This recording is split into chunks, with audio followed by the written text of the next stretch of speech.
একটা বাজারের জন্য 3,000 টাকা দিয়েছিল, না হলে তো এই মাসে খাওয়া সেটার ভিতরে ঢুকে যেত। ফাটা টাকা দিয়েছে মানে? ও কোথায় পেলে অতগুলো টাকা? তা আমি কি করে জানবো কোথা থেকে পেলো? তুই তোর বাপ, তুই জানিস? আমি তো আজ সকালবেলার ঘরে ঢুকে দেখছি কয়েকটা টাকার বান্ডিল নিয়ে গোনাগুনি করছে।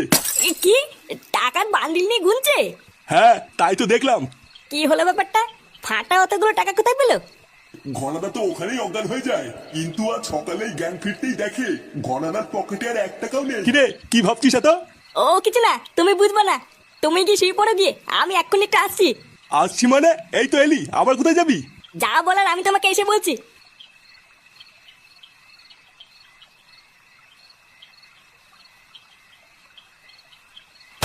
কি কি সব আলবাল বলছিস তুই এগুলো?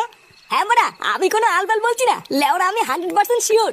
কিন্তু ফুটো, এটা কিভাবে সম্ভব? ফাটা ওইটুকু একটা ছেলে, ও এগুলো কিভাবে করবে? ওইটুকু মারাচ্ছে লেওরাটা বাল পাকা মিনছে। তোরা মিলিয়ে নিস, এর পিছনে ফাটারই হাত আছে, না হলে ওর কাছে অত টাকা কোথা থেকে আসবে? পল্টুদা, ফুটো এইসব কি বলছে কিছুই তো বুঝতে পারছি না। তোদের অত লেওরা বোঝা লাগবে না, তোরা আজ রাতে এইসব প্রমাণ পেয়ে যাবি। আচ্ছা ঠিক আছে, আমরা মেনে নিলাম যে তোর কথাই ঠিক, কিন্তু বাড়া আগে এটা বল যে আমরা কি করে বুঝবো এই ভয় দেখি চুরির পিছনে ফাটারই হাত আছে? বুঝবি বুঝবি, ভোদার বাল সবই বুঝে যাবি, শুধু একজনকে বলির পাটা হতে হবে। এই পল্টুদা, তোমরা আমার দিকে এইভাবে তাকিয়ে আছো কেন?